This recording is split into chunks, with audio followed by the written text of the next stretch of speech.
अरे मैं कोई अंग संग में नहीं था, जबान संभाल के बात कीजिए पत्रकार महोदय। भारत के इतिहास में पहली बार हुआ है कि किसानों को खालिस्तानी बोलने का काम भारतीय जनता पार्टी कर रही है। जहां नारियों की पूजा होनी चाहिए वहां बलात्कारियों की पूजा हो रही है महोदय। कि भाजपा के लोग ही मुसलमानों का विरोध करते हैं, हम जैसे लोगों को सिर्फ मोहरा बनाया जाता है। मुसलमान भाइयों जाग जाओ, सत्ता के दलाल लो सुनो, आप जैसे चाटुकार पत्रकार उनकी दलाली कर रहे हो। भारत के 20% मुसलमान की आंख 24 में खुल जानी चाहिए और सत्ता परिवर्तन हो जाना चाहिए। अगर ये मुसलमान का विरोध करने वाली पार्टी है तो मुसलमानों को कट जाना चाहिए ऐसी पार्टियों। मैं 4 दलालों के कहने से मान जाऊंगा कि हिंदू राष्ट्र बन जाएगा या अखंड भारत बन जाएगा। तो उस पर क्या बोलेंगे? मैं तो कहता हूं कि कोई भी हो, हिंदू हो, मुसलमान हो, सिख हो, ईसाई हो, अगर ऐसी वारदात तो ऐसी हरकत करता है तो उसको तो फांसी दीजिए। क्या लग रहा है कि जिस तरीके से शाहरुख खान ने जो मदद किया तो वाकई में वो किंग है, या एक जिस तरीके से नैरेटिव बनाया जाता है कि शाहरुख खान किंग है, बादशाह है, ये वो फलाना ठिकाना? नहीं भाई देखो, ये तो किंग उससे भी पहले था। हाँ। किंग खान इसे लोग कहते थे। हाँ। अगर ये मदद ना करता तब भी तो किंग खान था, मदद कर दिया तो और किंग, बिग किंग खान कर हाँ। सकते हैं उसे। हाँ। बिग आगे लग सकता है, बड़ा। तो क्या अब सारे सनातनी जो है शाहरुख खान के फैन हो जाएंगे? नहीं, सारे सनातनियों का मैं ठेका नहीं ले सकता। मैं भाई किसी और का ठेका नहीं, मैं अपना जानता हूँ कि उसने जो काम किया है वो पूजनीय है। वो काम बिल्कुल उसका 1 नंबर का, उसे तो मैं नमन करता हूँ उस काम के लिए। उसका किसको? मोदी जी को? शाहरुख खान को, जो उसने लड़की की मदद की है इसलिए। बाकी आप कह दो ना कि पठान मूवी बनाई इसलिए नमन, नहीं, उसने मदद की है लड़की की। मूवी का विरोध करते हैं आप? नहीं, मूवी का मैं विरोध क्यों करूं यार?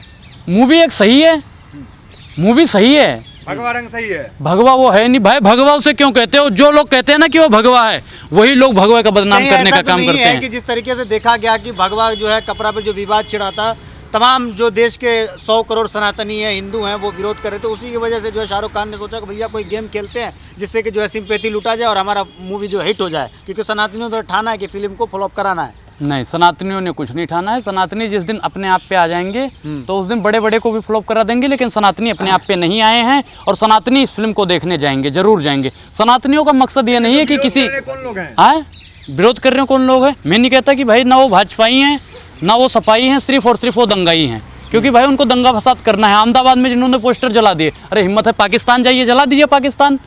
चीन जलाइए ना, जो हमारे घुसपैठिया बन के बैठ गए हैं उनको जलाइए। बीजेपी के कई नेता भी तो विरोध कर रहे हैं मूवी का।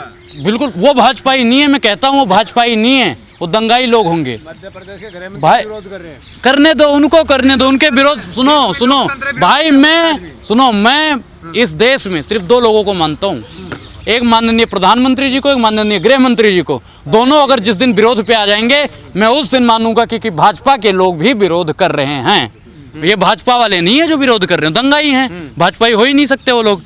तो मोदी जी के काम और नीतियों से खुश है इसका मतलब आप? नहीं, मैं मोदी जी के ना काम से खुश हूँ ना नीतियों से खुश हूँ। उनका एक आध काम जो होगा वो सही होगा, बाकी उनका 99% उनका काम बेकार है। तो फिर महिला सशक्तिकरण की बात करते हैं, उन्हीं के नेता लोग महिलाओं को नोच डालते हैं।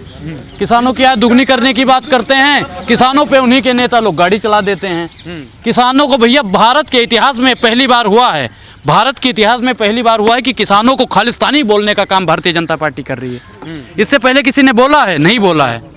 वर्तमान सरकार सिर्फ और सिर्फ गरीबों को दबाती जा रही है और 2 उद्योगपतियों को बढ़ाती जा रही है। हिंदुत्व के लिए वो जो है भाजपा के जो नेता है वो काम कर रहे हैं, आपको गर्व होना चाहिए ना। नहीं, हिंदू तो अभी जागा है, सोया हुआ था। हिंदू सोया हुआ था। हिंदू तो हमेशा जागा रहा है, हिंदू हमेशा जागा हुआ था। और हिंदू तो जिस दिन सही से जाग जाएगा ना, उस दिन देखना 24 में जागेगा। जाग गया है, आप सोए हुए हैं। अरे हम नहीं सोए हुए, हम तो जागे हुए हैं। 1-8% जो भाजपा की दलाली के चक्कर में सनातनी थोड़ा बौखलिया गए हैं, वो भी जागेंगे। हर चीज का एक समय। जागे हुए हिंदू हैं। नहीं, वो नहीं जागे हैं, वो जागेंगे समय से हर चीज। अपमान अब नहीं सहेगा हिंदुस्तान। अच्छा, तो आपने उन महाराज को कहे नहीं बोला जिन्होंने भगवा पहन के बलात्कार किया था? बोलिए। नाम लेने से डर लगता है? नहीं, हम क्यों ले नाम, आप लोग लीजिए, पढ़े लिखे पत्रकार हो ना, लीजिए नाम उनका। जब भगवाधारी लोग पहन के भगवा बलात्कार करते हैं, भगवाधारी लोग फूलमाला बलात्कारियों को पहलाते हैं, ये वो देश है जहाँ नारियाँ पूजी जाती हैं। और यहाँ तो भारतीय जनता पार्टी ने जब से राज करना शुरू कर लिया, वहाँ तो बलात्कारी की पूजा होने लगी। जहाँ नारियों की पूजा होनी चाहिए वहाँ बलात्कारियों की पूजा हो रही है महोदय। हम तो कह रहे हैं केंद्र सरकार को चुल्लू भर पानी में डूब के मर जाना चाहिए। वर्तमान सरकार इस चीज पे बात नहीं कर रही, वो सिर्फ और सिर्फ 24 की राजनीति के लिए इसे भगवा रंग दे रही है। अगर इनके सांसद लोग होते, इनका और कोई खास मेंबर होता, तो इसे ऑरेंज कलर कह के मुद्दों को दबा देते, कोई कार्रवाई उस पर नहीं होती। ये हिंदुओं को, सनातनियों को भड़काने का काम करते हैं। वक्त जो है बहुत नजदीक है, कुछ ही दिन के अंदर जो है फिल्म जो है रिलीज होने वाली है। अभी जो है कल जो है ट्रेलर आने वाली है और उसके बाद जो है 14 तारीख से जो है टिकट की बुकिंग शुरू हो जाएगी। तो क्या लग रहा है कि जो रिकॉर्ड तोड़ जिस तरीके से फिल्म का प्रमोशन हुआ है, क्या लग रहा है कि उस वक्त ऐसा भी हो सकता है कि वेबसाइट ही बिल्कुल काम ना करे, इतनी बुकिंग होगी? बिल्कुल या बिल्कुल ऐसा ही हो कि खाली खाली हो? भाई साहब, मैं क्या कह रहा हूँ कि 13 तारीख से पहले 10 या 11 तारीख से देखना, लाइनों की कतार आपको मिलेगी। जैसे राशन के लिए मर रहे हैं, लाइन लगा रहे हैं, वैसे ही वहाँ पे लाइन लगी रहेगी। और वहाँ की लाइन पे आप जाओ, के लिए लाइन लगी रहेगी? भाई टिकट के खरीदने के लिए, पठान मूवी के टिकट खरीदने के लिए लाइन लगी। टिकट लेगा? मुस्लिम लेगा टिकट, पाकिस्तानी लेंगे, कौन लेंगे टिकट? भाई साहब, हिंदुस्तानी लेंगे, 135 करोड़ लोग लेंगे टिकट। 130 करोड़ में सनातनी नहीं आते हैं। 5 करोड़ लोग जो दंगाई हैं, जो भ्रष्टाचारी हैं, जो निकम्मे हैं, जो विरोध कर रहे हैं, वही नहीं लेंगे। और वो भी लेंगे। अब तो वो भी कह रहे हैं कि हम भी देख लेंगे यार, सीन तो कट ही गया। कुछ सहयोगी ऐसे भी हैं जो कह रहे हैं कि अब कैंची चल गई है ना सेंसर बोर्ड की, तो अब हम भी देखने जाएंगे। तो 135 करोड़ पूरी की पूरी जनसंख्या जाएगी देखने। कोई नहीं जाए, ऐसा कोई है ही नहीं जो जाए न देखने। वही भैया नहीं जाएगा जो हराम की खाता है। अब वो हराम की जो खाता है, तो भैया भाजपा वाले जब उसे पैसा देंगे तभी हो जाएगा। भाजपा वाले जैसे पैसा नहीं देंगे, विरोध का कोई असर नहीं होगा। कोई असर नहीं होगा। ये तो भैया मैं क्या कह रहा हूँ, 99.99% लोग जाएंगे। अनुराग की वजह से फिल्म हिट हो जाएगी आपके बयान? मैं नहीं बोल रहा हूँ, मेरे जैसे हजारों करोड़ों अनुराग बोल रहे हैं। मैं अकेला नहीं बोल रहा हूँ। मेरे अकेला बोलने से क्या होगा? तो अनुराग अश्लीलता का समर्थन करता है। अश्लीलता है ही नहीं वो, अश्लीलता है ही नहीं वो अश्लीलता नहीं है। क्या ये बिकनी बाकनी क्या? अच्छा, बियर पी के नाचे लागू बेबी छमक छमक, लहंगा उठाई दो रिमोट से, वो अश्लीलता है नहीं है या नहीं? आप लोग बताइए। लेकिन बेशरम रंग तो नहीं कहा। तो बेशरम रंग किसको बोला है भाई? भगवा को बोला। अच्छा, उन्हें भगवा बोला है। रंग बेशरम गाना है भाई। जब भगवा को बोलते मैं विरोध करता, और मैं फालतू के झमेलों में आके, फालतू इन दलालों के चक्कर में आके मैं नहीं करने वाला को सपोर्ट करता है अनुराग। भाई। वो अश्लीलता नहीं है। शाहरुख खान ने जिस तरीके से जो है अंजलि के परिवार वालों को जो है उन्होंने मदद की है, तो इसका फायदा उनको मिलेगा? बिल्कुल मिलना चाहिए भाई, बिल्कुल मिलेगा। राहुल गांधी यात्रा कर रहे हैं, इनको 24 में ऐसे फायदा मिलेगा, ऐसे कुछ तो फायदा इनको उससे मिलेगा ही। इनको खुल के नाम शाहरुख खान को और किसको? बिचवा दिया जाएंगे शाहरुख खान। अरे कौन बिचवाएगा? आप बिचवाओगे? ठेला लगवाओगे आप उसका? ठेला लगवाओगे? बीजेपी वाले कह रहे हैं। बहुत बढ़िया भैया, देखो समर्थक लोग जाएंगे देखने। बीजेपी वाले विरोध कर रहे हैं। मुसलमानों, मेरे भाइयों, मेरे मित्रों, 24 में बगावत कर डालो, क्योंकि ये मुस्लिम विरोधी पार्टी है। पत्रकार महोदय ने सही बताया कि भाजपा के लोग ही मुसलमानों का विरोध करते हैं। हम जैसे लोगों को सिर्फ मोहरा बनाया जाता है। मुसलमान भाइयों, जाग जाओ, समय है, सत्ता परिवर्तन कर लो। मैं नहीं भड़का रहा, जब आप लोग ही बता रहे हो कि भाजपा वाले कह रहे हैं मुसलमानों का विरोध करना है। पठान तो बहाना था, सत्ता निशाना था आपका। बिल्कुल बिल्कुल भैया। जब सुनो, अरे सत्ता के दलाल लो, सुनो, आप जैसे चाटुकार पत्रकार उनकी दलाली कर रहे हो। दलाली मत करो। ये मुसलमानों को, भारत को बांटने की काम अगर कोई करेगी तो वर्तमान सरकार करेगी। जाग जाओ, अभी भी समय है। ये सिर्फ और सिर्फ नहीं, अभी पत्रकार महोदय ने सही बताया कि वो भाजपा ही हैं। बहुत बढ़िया, आपका बहुत बहुत धन्यवाद पत्रकार महोदय, आपने हमारी अखियां खोल दी। और मैं तो कह रहा हूं कि भारत के 20% मुसलमान की आंख 24 में खुल जानी चाहिए और सत्ता परिवर्तन हो जाना चाहिए, ताकि देश में ऐसा कोई नेता ना आए जो हिंदू मुसलमान करके भारत के टुकड़े टुकड़े कर दे। भाजपा को कोई जरूरत नहीं है मुसलमानों की। अच्छा, तो फिर काहे गिरगिट की तरह रंग बदलते हैं? जिस राज्य में मुस्लिम बहुसंख्यक क्षेत्र है वहां पे जाके ऐसे रंग बदलते हैं, ऐसे रंग बदलते हैं महाराज। वहां पे तो ये मौलवी फकीर बन जाते हैं। हम तो कह रहे हैं कि जिस दिन सभी मुसलमान जाग गए ना, जिस दिन उन्होंने समझ लिया कि ये वर्तमान सरकार भारत के टुकड़े करने का काम करती है, उसी दिन ये मुल्क आजाद होगा। मोदी जी को कभी देखे हैं राहुल गांधी की तरह टोपी पहनते हुए? अच्छा नहीं, वो टोपी कभी नहीं पहने भाई। देखो, मैं स्वतंत्र हूँ, मैं आजाद हूँ। मैं चंदन लगाऊं या टोपी लगाऊं, ये मेरी आजादी है। बाध्य तो नहीं कर सकते हो ना किसी को। वो प्रधानमंत्री जी का पर्सनल मैटर है। वो टोपी लगाएं तो ढोंग करते हैं आप। भाई। अगर मैं टोपी लगा लूंगा तो क्या ब्रह्मांड डोलने लगेगा? आप कह रहे हैं मुसलमानों जाग जाओ, तो क्या 24 में प्रधानमंत्री मुसलमान बनेगा? भाई साहब, अगर ये वर्तमान सरकार कह रही है ना हिंदू खतरे में है, वर्तमान सरकार कह रही है ना हिंदू खतरे में है, तो हम तो बिल्कुल कहते हैं कि भैया भारत के संवैधानिक पद पर बैठा हुआ हर एक नागरिक हिंदू है। और फिर भी अगर हिंदू खतरे में है तो एक मौलाना को प्रधानमंत्री बना दीजिए, मुसलमान भी खतरे में आ जाएगा। मुसलमान देश चला लेगा? क्यों नहीं चला पाएगा? क्यों नहीं चला पाएगा? क्यों? मुसलमान प्रधानमंत्री बन जाएगा तो देश नहीं चलेगा। तो सनातनी को बर्दाश्त होगा? भैया सबको बर्दाश्त होगा, सबको बर्दाश्त होगा। आप एक्सेप्ट करेंगे अगर प्रधानमंत्री यहाँ का मुसलमान बन जाए तो आप एक्सेप्ट करेंगे? भाई देखो, जो संवैधानिक पद पे बैठ जाएगा वो हिंदू मुसलमान नहीं करेगा वर्तमान सरकार की तरह। तो मोदी जी क्या कर रहे हैं? अच्छा, अभी आपने ही बताया कि मुस्लिम विरोध, मुस्लिम है इसकी वजह से। मैंने कब कहा मुस्लिम है? अच्छा, अभी आपने क्या कहा? फिर से बोलिए, पत्रकार महोदय फिर से बोलिए जो आपने थोड़ी बाइकआउट बॉलीवुड आए भाजपा वाले कर रहे हैं। तो और जो उन्होंने करा है भैया, वो मुसलमान का सीधा विरोध कर रहे हैं। तो मैं कह रहा हूँ कि मुसलमान, एक एक मुसलमान 24 में इनको ईंट का जवाब पत्थर से दे। भड़का रहे हैं मुसलमान। मैं नहीं भड़का रहा। अगर ये मुसलमान का विरोध करने वाली पार्टी है तो मुसलमानों को कट जाना चाहिए ऐसी पार्टी। मुसलमान से प्रधानमंत्री बनते हैं, आए 100 करोड़ बनाएगा कि 20 करोड़ बनाएगा? एक मिनट, 100 करोड़ में से 50 करोड़ तो इनके खिलाफ में है, और 20 करोड़ जो मुसलमान भाई हैं वो हमारे साथ में आ जाएंगे। हम कितने हो जाएंगे? 70 करोड़। अब 70 करोड़ जिसके साथ है उसका प्रधानमंत्री बनेगा, 50 करोड़ वाला प्रधानमंत्री बनेगा। मुसलमान को प्रधानमंत्री चुनेगा? भाई साहब, मुसलमान बने, हिंदू बने, लेकिन ऐसा प्रधानमंत्री बने जो हिंदू मुस्लिम की राजनीति ना करे, वास्तविक मुद्दों की बात करे। फ्लॉप हो जाएगा तो मान लेंगे ना कि 24 मोदी जी आ रहे हैं? नहीं, मैं पठान सुपरहिट होगी और 2024 में वर्तमान सरकार का कोई भी यहाँ पे बात हो रही है अखंड भारत बनाने की, आप यहाँ पे मुस्लिम प्रधानमंत्री बना रहे हैं। देखना कैसा जाहिल पत्रकार है। मेरा नाम जाहिद है। भाई साहब, ऐसा ये कह रहे हैं कि हिंदू, अभी आप लोग कहते हो हिंदू खतरे में है। हाँ। 20% मुसलमान है और हम खतरे में हैं। तो अखंड भारत बन जाएगा तो पाकिस्तान वाले भी आएंगे, बांग्लादेश वाले भी आएंगे, अफगानिस्तान वाले भी आएंगे, जितने देश हैं सबके मुसलमान आ जाएंगे। तो भैया हिंदू मूतना भी बंद कर देगा।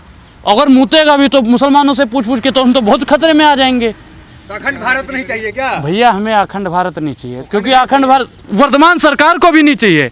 वर्तमान सरकार को भी अखंड भारत नहीं चाहिए, क्योंकि जो 20% को नहीं झेल पा रहा है वो 80% को झेल पाएगा। 100% का तो सपना है ना कि भाई 100 करोड़ का सपना है ना कि अखंड भारत बने। भाई अखंड भारत के, भाई मैं क्या कह रहा हूँ कि हिंदू, एक हिंदू अच्छे सच्चे से पूछोगे ना, वो कभी नहीं कहेगा अखंड भारत। क्योंकि जैसे वर्तमान सरकार कह रही है ना, हिंदू खतरे में है। जब पूरे के पूरे मुसलमान आ जाएंगे तब तो हिंदू रसातल में चला जाएगा।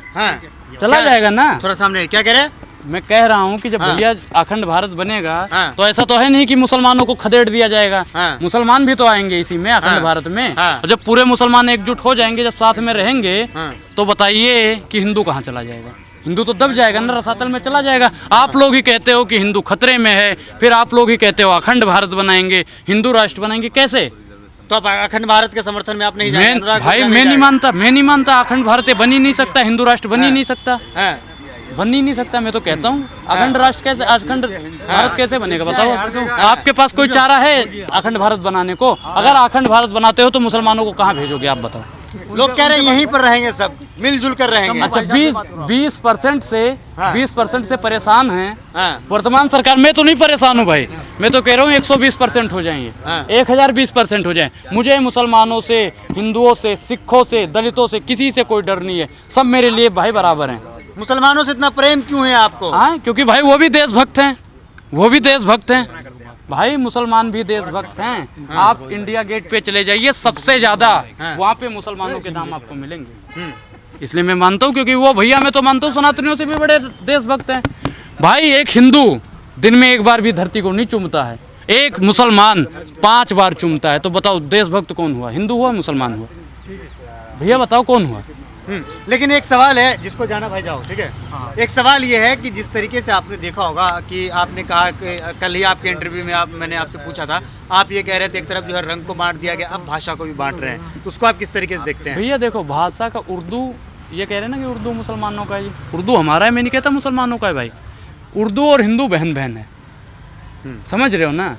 जैसे हम और आप भाई भाई हैं। भले ही आपके मन में कुछ रहे कि ये ब्राह्मण है, मुसलमान है, लेकिन मैं मानता हूँ ऐसा कि आप मेरे भाई बन सकते हो। हम तो कह रहे हैं कि आप हमारे साथ मंदिर में चल के नमाज पढ़िए, हम आपके साथ मस्जिद में बैठ के नमाज पढ़ने दिया, मंदिर में चले जाए मेरे साथ चलो ना भैया। हम तो कह रहे हैं आपके साथ, आपकी मस्जिद में मैं बैठ के हनुमान चालीसा, सुंदरकांड, रामचरितमानस पढ़ूंगा। चलिए, अगर आपको दिक्कत है, आप कह रहे हो ना कि किस मैं चल रहा हूँ आपके साथ, चलो। भैया अखंड भारत बन ही नहीं सकता, अखंड भारत बन ही नहीं सकता। मुझे पता नहीं है क्या, मैं 4 दलालों के कहने से मान जाऊंगा कि हिंदू राष्ट्र बन जाएगा या अखंड भारत बन जाएगा? मैं ऐसे किसी भी राजनीतिक आने वाला नहीं हूँ। पूरी तैयारी चल रही है हिंदू राष्ट्र बनाने का। गजबा हिंद लागू हो जाए, मुस्लिम राष्ट्र बना दिया जाए? नहीं, बिल्कुल नहीं, बिल्कुल नहीं। तो मुसलमान तो कह रहे हैं कि हम मुगलों के वंशज, हम तलवार के दम पर राज करेंगे। कभी नहीं, ये ऐसा संभव नहीं है। ये ऐसा संभव नहीं है। संविधान से तो देश उन चलेगा। मुसलमानों का क्या सुनो, कहते हैं जो ये सपना देख रहे हैं गजवा हिंद का? वो भैया मैं क्या कह रहा हूँ, वो कुछ लोग तो ऐसे भी हैं जो हिंदू होके भी हिंदू का वो करते हैं भैया। कुछ एक मुसलमान के तो आप नहीं चक्कर मानते हैं कि मैं एक 35 टुकड़े हुए मुसलमान जो है बिल्कुल हिंदू किया है, लड़कियों के साथ तब जिहाद करते बिल्कुल हैं, करते हैं। तो उस पर क्या बोलेंगे आप? मैं तो कहता हूँ कि कोई भी हो, हिंदू हो, मुसलमान हो, सिख हो, ईसाई हो, अगर ऐसी वारदात वैसी हरकत करता है तो उसको तो फांसी दीजिए, बिल्कुल दीजिए, वो हिंदू हो या मुसलमान। मैं कहता हूँ अगर श्रद्धा वाले मैटर में आफ्ताब को फांसी मिलती है तो अंजलि सिंह वाले मैटर में मनोज आप मित्तल को मानते फांसी हैं मिलनी कि चाहिए। मुसलमानों के कुछ गुट हैं वो विदेश से पैसा लेकर बिल्कुल जिहाद फैला बिल्कुल रहे हैं। बिल्कुल बिल्कुल भैया, सबके पीछे एक संगठन का ही हाथ होता है। जो लोग दलाली करते हैं, ठान पठान नहीं चलने देंगे, हिंदू राष्ट्र बनाएंगे, उनके भी पीछे कहीं से कहीं फंडिंग आ रही होगी। तो गजवा हिंद के पीछे कौन है? कुछ लोग होंगे भैया, मैं देखो किसी का नाम नहीं जानता कि भैया यही लोग होंगे, लेकिन कुछ लोग तो जरूर PFI को बंद कर दिया गया है, उसका भी कोई सही है, अलग सही है, बंद हाँ। ऐसा बंद होना चाहिए, बिल्कुल बंद होना चाहिए। और RSS बंद होना चाहिए कि नहीं? उसमें भाई देखो, रजिस्ट्रेशन का- अगर वो सही है तो चलना चाहिए, अगर गलत है तो बंद होना चाहिए। आप वो मानते सुनो हैं RSS सही है गलत है? भाई देखो, अरे वो सरदार पटेल ने RSS को बैन किया था, गांधी की हत्या का आरोप है उस पर। ठीक है, एक मिनट, अब आपका मैं जवाब दूं? अरे मैं कोई अंग संग में नहीं था, जबान संभाल के बात कीजिए पत्रकार महोदय। आपको संघ ने धक्के मार के निकाला है। अच्छा, तो आपको भी PFI वाले ने या गजवा हिंदू वालों ने धक्का मार के निकाला होगा, तभी माइक लेके 300 रुपए का माइक लेके नाच रहे हो। यही करते थे ना पहले गजवा हिंद में? तो कौन से इस्लामिक उसमें थे आप बताइए, कौन सा संगठन में थे? आपको नहीं लगता मुसलमानों से इस देश को खतरा है? नहीं, मुझे नहीं लगता। मैं तो कहता हूँ मुझसे भी बड़े भक्त हैं, राष्ट्र भक्त हैं। संगठन बंद कैसे हुआ? हैं? बंद क्यों हुआ? भाई जो संगठन में कह रहा हूँ, फिर कह रहा हूँ कि अगर जो संगठन गलत है, संविधान उसे राजनाथ सिंह का बयान है कि हर मुसलमान आतंकवादी नहीं, लेकिन जो आतंकवादी है वो मुसलमान है। देखो वो उनका पर्सनल होगा भाई, मैं उस पर हस्तक्षेप नहीं डालना चाहता, लेकिन मेरे हिसाब से देखा जाए, मैं अपने हिसाब से देखता हूँ तो भाई मुसलमान मुझसे भी ज्यादा बड़ा राष्ट्रभक्त है। मैं ये बात कैसे मानता हूं। आपसे बड़ा राष्ट्रभक्त हो सकता भाई है? हम दिन में एक बार भी नहीं चूमते हैं धरती को, हाँ। और वो दिन में 5 वक्त की नमाज करता है, हाँ। तो मुझसे बड़ा राष्ट्रभक्त मुसलमानों कौन को- होगा? गजवा हिंद लागू करना चाहता है इस्लामिक राष्ट्र बने भारत। अच्छा, किसने? ओवैसी ने बयान दिया है ये बात? ओवैसी ने कहा है कि मैं गजवा हिंद लागू करूंगा, मैं मुस्लिम राष्ट्र बनाऊंगा। ओवैसी बोलो। कौन होता है बयान देने वाला? क्यों? आपका मसीहा है, आपका नेता है। आपके मसीहा है भाई ओवैसी? हमारे मसीहा तो आपके- मोदी जी हैं, हमारे मसीहा राजनाथ सिंह हैं, हमारे मसीहा योगी आदित्यनाथ हैं, हमारे मसीहा अमित शाह जी हैं। हम तो कहते हैं वो लोग हमारे आदर्श हैं, हमारे गुरु हैं। हम उनको वो अगर कह दे, मुसलमानों से देश को खतरा है कि नहीं? 0% भी नहीं, 1% भी खतरा नहीं है हिंदू। RSS से खतरा है कि नहीं? नहीं भाई, मैं नहीं, RSS से अगर खतरा होता, RSS को भी किसी को कोई दिक्कत नहीं है भैया। RSS से कैसे खतरा हो सकता है? मानते हैं कि RSS जो है सही संगठन है, देश के लिए काम कर रही है भाई संगठन, देखो वो देश के देश हित के लिए काम कर रही है, देश की हित सेवा के- कर रही है। अगर वो देश मानते हैं भाई आप बोले कैमरे पे? भाई तलाक हटाओ सही है कि नहीं? सही है, बिल्कुल सही आप है। पहले RSS भाई- वाले पे बात कीजिए। भाई किसी भी RSS बहन को बे- मानते अरे सही है सुनो, नहीं है? हाँ? आप RSS को मानते सही भाई नहीं है? अच्छा सुनो, वो संगठन या फिर वो सरकार तय कहीं ऐसा करेगी। तो नहीं जैसे सरकार ने सवाल पूछा कि पहले आप RSS में थे, इसलिए आप जमीन सुनो, जुबान से बात कर रहे हैं। वो सरकार तय करेगी, मैं तय करने वाला कोई नहीं हूँ, वो सरकार तय करेगी। ट्रिपल तलाक पर आपकी क्या राय है? भाई सही है, मेरे हिसाब से देखा जाए तो वो सही है कि ट्रिपल किसी, तलाक हटाया गया वो सही है, मेरे हिसाब से सही है। लेकिन मुस्लिम समाज तो कह रहा है कि ये अच्छा गलत हुआ है। एक चीज पत्रकार महोदय मैं आपसे पूछना चाहता हूँ, आपकी बहन बेटी है, हमारी बहन बेटी है, किसी के साथ शादी होती है फिर कुछ दिन बाद छोड़ दिया जाता है, वो सही है या गलत है? उस पर लेकिन प्रतिबंध मुस्लिम लगा वो सही महिलाएं है। खुद विरोध कर रही है इसका हैं? कि ये गलत कानून है। अरे भैया कोई नहीं कर, आप कह रहे हैं सही है। भाई मेरे हिसाब से, मैंने क्या कहा कि वो मेरे विचार से अगर देखा जाए तो वो सही है। मुस्लिम महिलाएं कर रही हैं तो भैया उनका अपने हिसाब से उन्हें देखने दो, मेरे हिसाब से ये सही हुआ है, क्योंकि भाई कोई भी बहन बेटी किसी की चलिए भी हो। चलिए, धन्यवाद धन्यवाद। नेशनल दस्तक की आपसे गुजारिश है कि अगर इसको बचाना चाहते हैं तो नेशनल दस्तक को सब्सक्राइब करने के लिए रेड कलर के सब्सक्राइब बटन को दबाएं, फिर बेल आइकन की घंटी दबाएं। नेशनल दस्तक को बचाने के लिए बहुत जरूरी है कि हर खबर को शेयर करें, लाइक करें, कमेंट जरूर करें।